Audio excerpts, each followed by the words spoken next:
मंत्रिमंडल के मेरे सहयोगी श्रीमान धर्मेंद्र प्रधान जी, अन्नपूर्णा देवी जी, राजकुमार रंजन सिंह जी, सुभाष सरकार जी, देश के विभिन्न भागों से आए शिक्षकगण, सम्मानित प्रबुद्धजन और देश भर से जुड़े मेरे प्यारे विद्यार्थी दोस्तों, ये शिक्षा ही है जिसमें देश को सफल बनाने, देश का भाग्य बदलने की सर्वाधिक जिसमें ताकत है वो शिक्षा है। आज 21वीं सदी का भारत जिन लक्ष्यों को लेकर आगे बढ़ रहा है उसमें हमारी शिक्षा व्यवस्था का भी बहुत ज्यादा महत्व है। आप सभी इस व्यवस्था के प्रतिनिधि हैं, ध्वजवाहक हैं। इसलिए अखिल भारतीय शिक्षा समागम का हिस्सा बनना मेरे लिए भी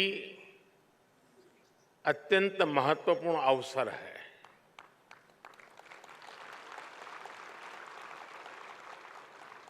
मैं मानता हूं विद्या के लिए विमर्श जरूरी होता है, शिक्षा के लिए संवाद जरूरी होता है। मुझे खुशी है कि अखिल भारतीय शिक्षा समागम के इस सत्र के जरिए हम विमर्श और विचार की अपनी परंपरा को और आगे बढ़ा रहे हैं। इसके पहले ऐसा आयोजन काशी के नवनिर्मित रुद्राक्ष सभागृह में हुआ था। इस बार ये समागम दिल्ली के इस नवनिर्मित भारत मंडपम में हो रहा है। और खुशी की बात यह है कि विधिवत रूप से भारत मंडपम के लोकार्पण के बाद ये पहला कार्यक्रम है और खुशी इसलिए बढ़ जाती है कि पहला कार्यक्रम शिक्षा से जुड़ा कार्यक्रम हो रहा है। साथियों, काशी के रुद्राक्ष से लेकर इस आधुनिक भारत मंडपम तक अखिल भारतीय शिक्षा समागम की इस यात्रा में एक संदेश भी छिपा है। ये संदेश है प्राचीनता और आधुनिकता के संगम का।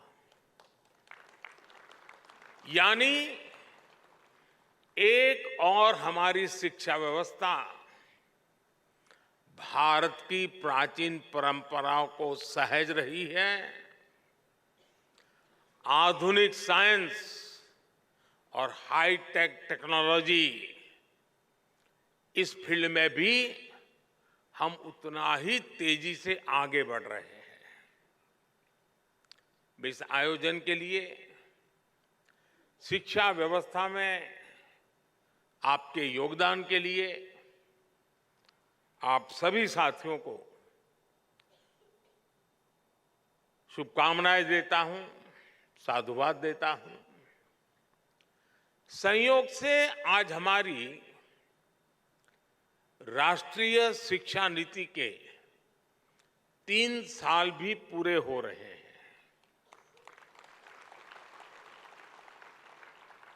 देश भर के बुद्धिजीवियों ने,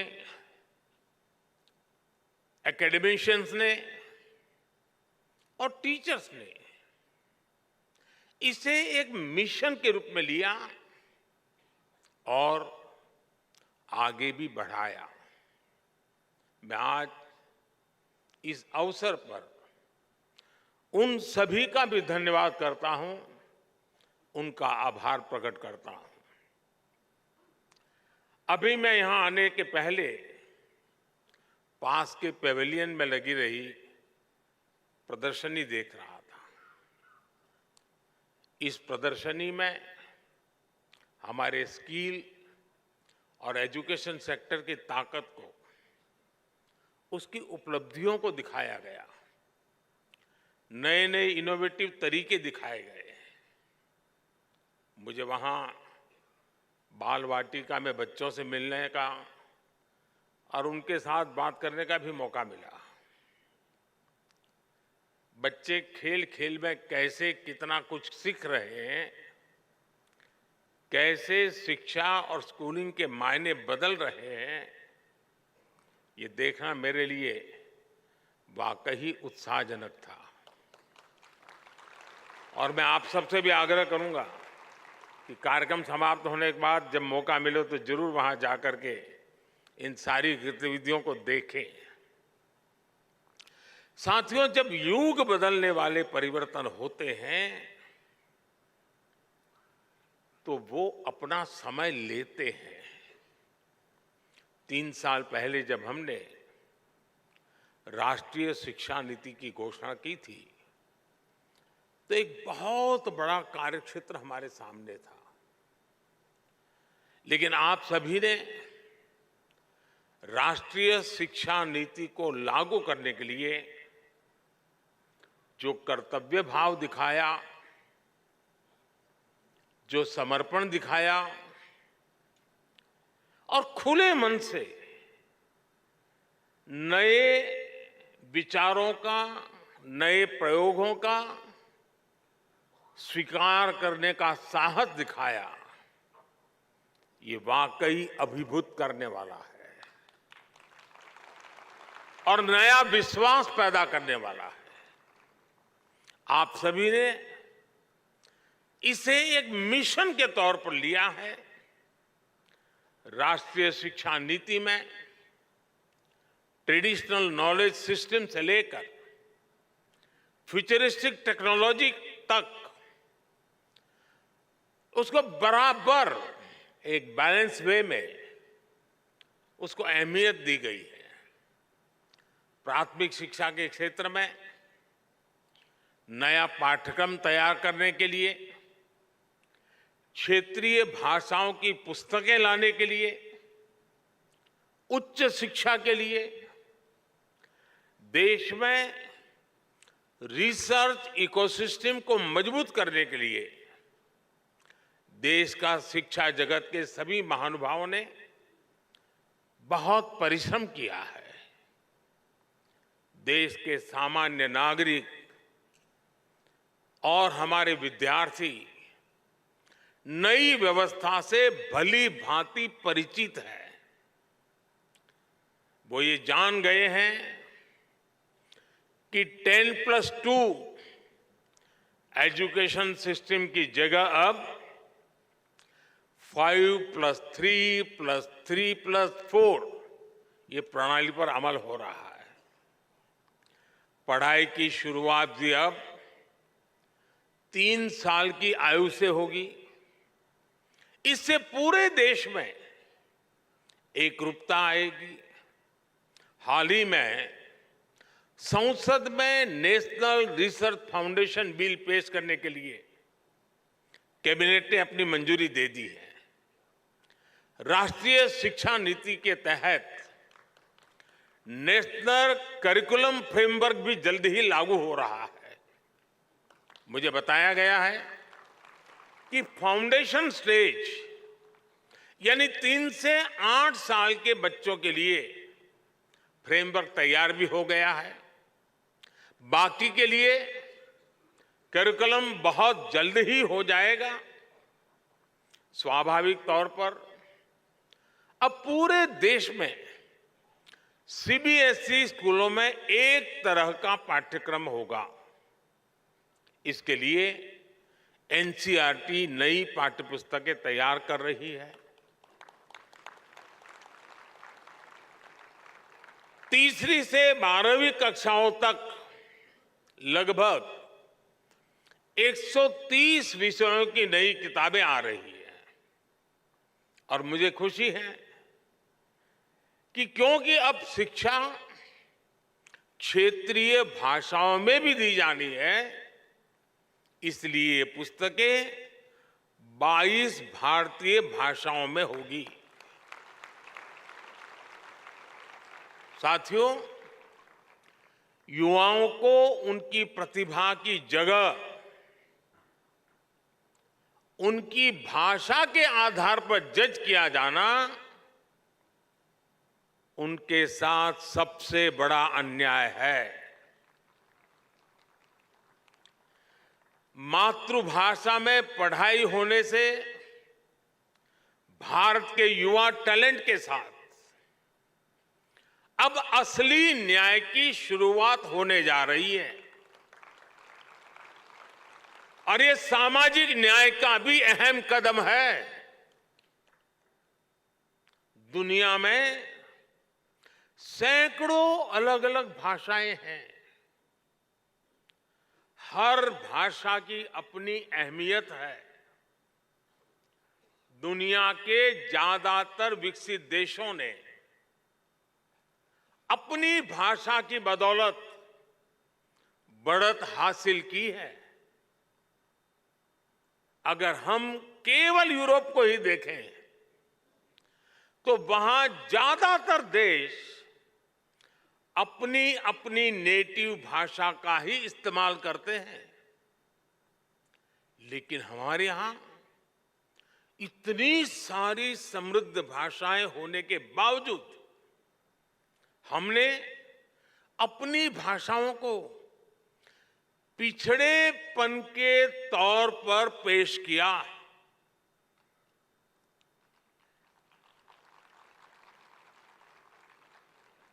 इससे बड़ा दुर्भाग्य क्या हो सकता है?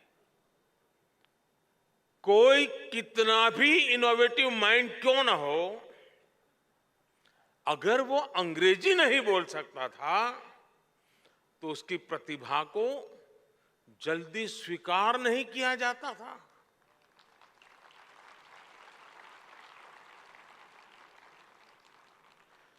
इसका सबसे बड़ा नुकसान हमारे ग्रामीण अंचल के होनहार बच्चों को उठाना पड़ा है। आज आजादी के अमृत काल में नेशनल एजुकेशन पॉलिसी के जरिए देश ने इस हीन भावना को भी पीछे छोड़ने की शुरुआत की है। और मैं तो यूएन में भी भारत की भाषा बोलता हूं।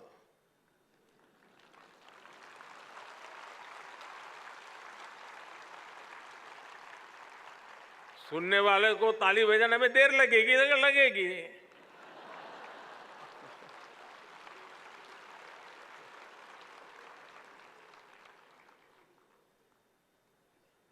साथियों, अब सोशल साइंस से लेकर इंजीनियरिंग तक की पढ़ाई भी भारतीय भाषाओं में होगी।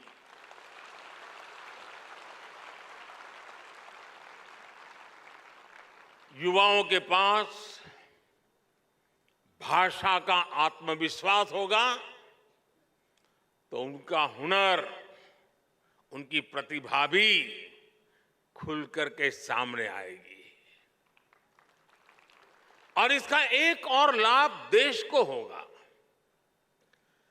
भाषा की राजनीति करके अपनी नफरत की दुकान चलाने वालों का भी शटर डाउन हो जाएगा।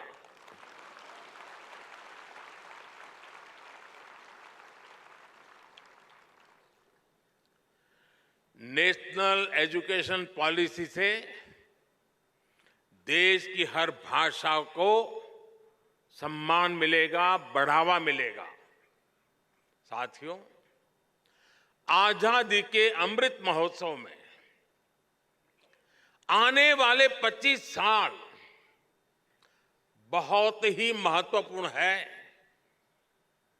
इन 25 सालों में हमें ऊर्जा से भरी एक युवा पीढ़ी का निर्माण करना है। एक ऐसी पीढ़ी जो गुलामी की मानसिकता से मुक्त हो, एक ऐसी पीढ़ी जो नए नए इनोवेशंस के लिए लालायित हो, एक ऐसी पीढ़ी जो साइंस से लेकर स्पोर्ट्स तक हर क्षेत्र में भारत का नाम रोशन करे, भारत का नाम आगे बढ़ाए।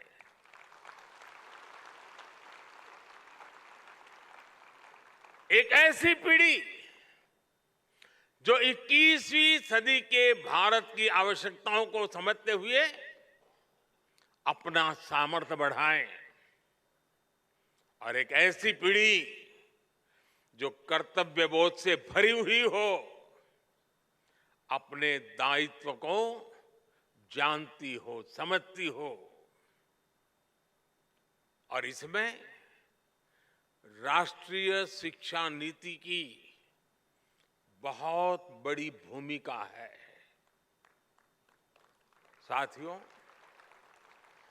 क्वालिटी एजुकेशन की दुनिया में कई पैरामीटर्स हैं, लेकिन जब हम भारत की बात करते हैं तो हमारा एक बड़ा प्रयास है समानता।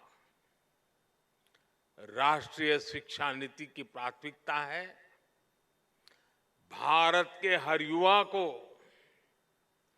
समान शिक्षा मिले, शिक्षा के समान अवसर मिले।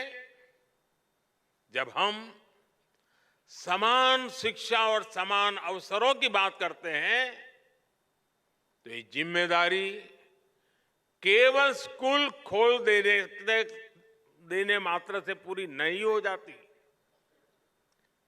समान शिक्षा का मतलब है शिक्षा के साथ साथ संसाधनों तक समानता पहुंचनी चाहिए। समान शिक्षा का मतलब है हर बच्चे की समझ और चॉइस के हिसाब से उसे विकल्पों का मिलना। समान शिक्षा का मतलब है स्थान, वर्ग, क्षेत्र के कारण बच्चे शिक्षा से वंचित न रहे।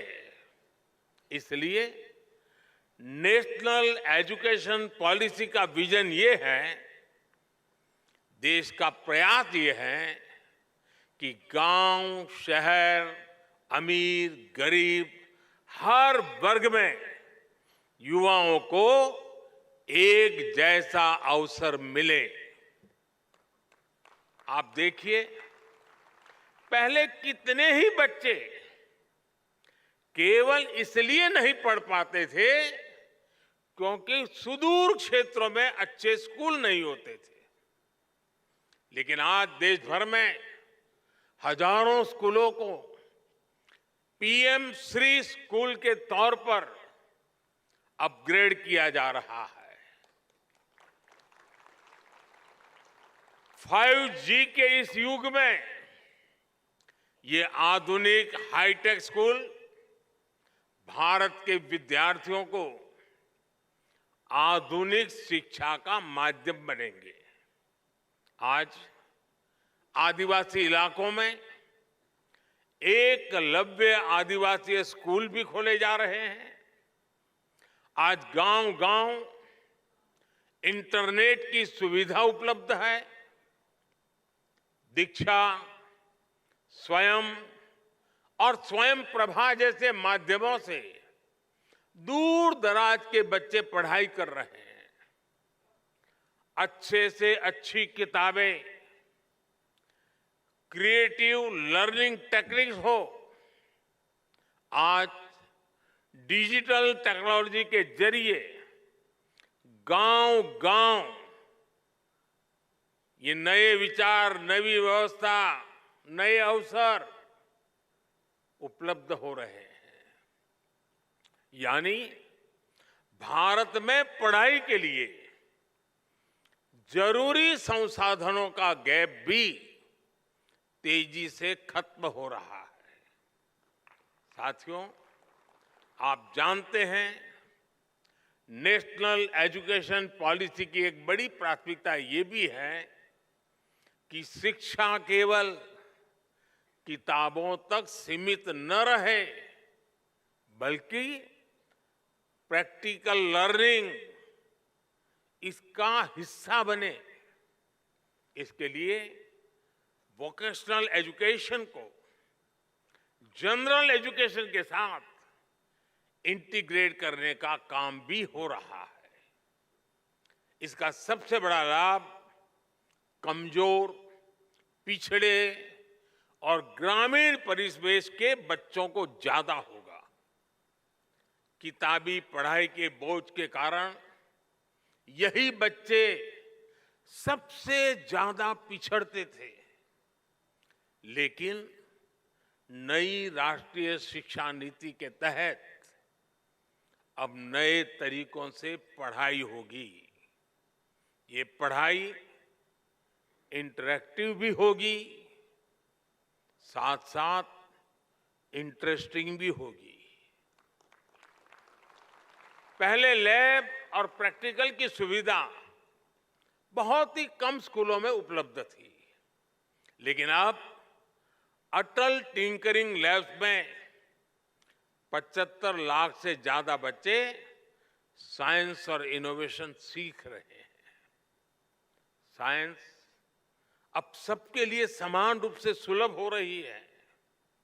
यही नन्हे वैज्ञानिक आगे चलकर देश के बड़े-बड़े प्रोजेक्ट्स को लीड करेंगे, भारत को दुनिया का रिसर्च हब बनाएंगे।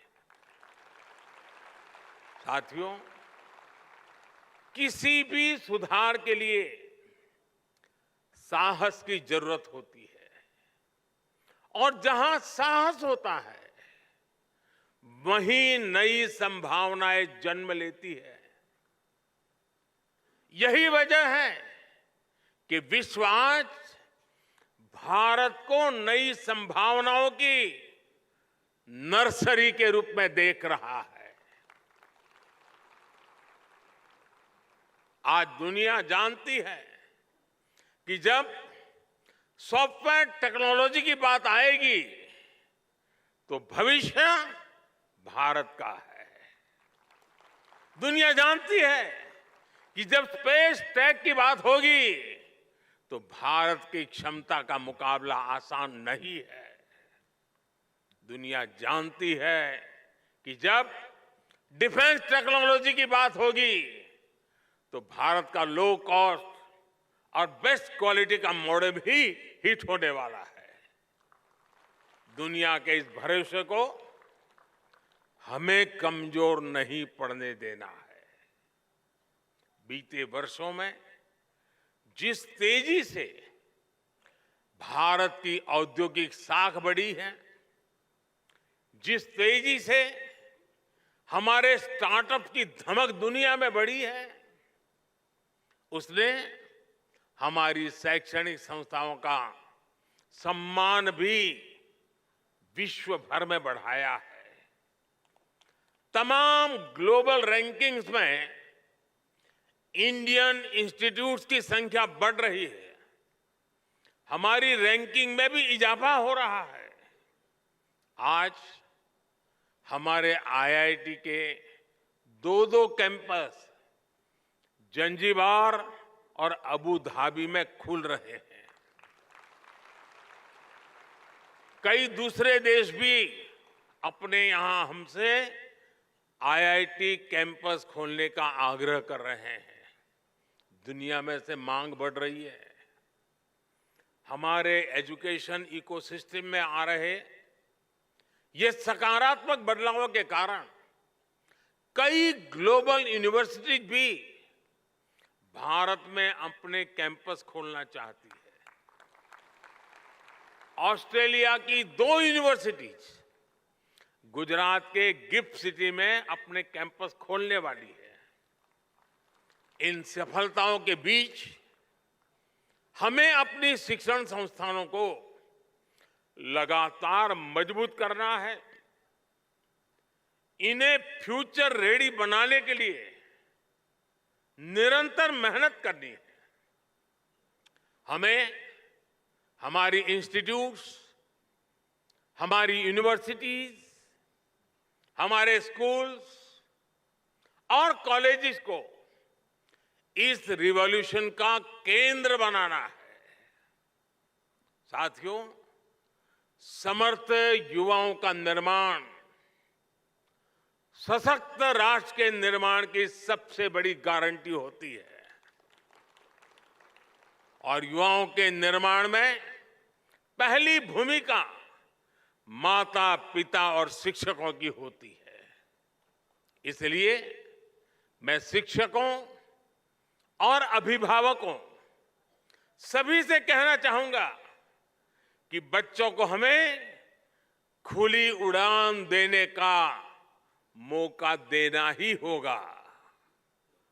हमें उनके भीतर आत्मविश्वास भरना है ताकि वो हमेशा कुछ नया सीखने और करने का साहस कर सके। हमें भविष्य पर नजर रखनी होगी। हमें फ्यूचरिस्टिक माइंडसेट के साथ सोचना होगा। हमें बच्चों को किताबों के दबाव से मुक्त करना होगा। आज हम देख रहे हैं कि एआई जैसी टेक्नोलॉजी, आर्टिफिशियल इंटेलिजेंस, जो कल तक साइंस फिक्शन में होती थी, वो अब हमारे जीवन का हिस्सा बन रही है। रोबोटिक्स और ड्रोन टेक्नोलॉजी हमारे दरवाजे पर दस्तक दे चुकी है। इसलिए हमें पुरानी सोच से निकलकर नए दायरों में सोचना होगा। हमें अपने बच्चों को उसके लिए तैयार करना होगा। मैं चाहूंगा कि हमारे स्कूलों में फ्यूचर टेक से जुड़े इंटरैक्टिव सेशन आयोजित हो। डिजास्टर मैनेजमेंट हो, क्लाइमेट चेंज हो या क्लीन एनर्जी जैसे विषय हो, हमारी नई पीढ़ी को हमें इनसे भी रूबरू कराना होगा।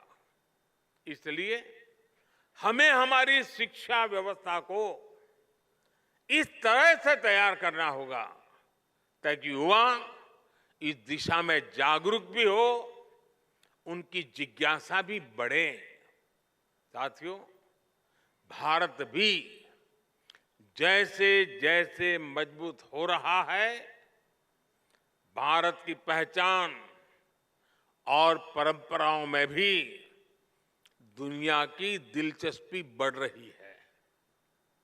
हमें इस बदलाव को विश्व की अपेक्षा के तौर पर लेना होगा।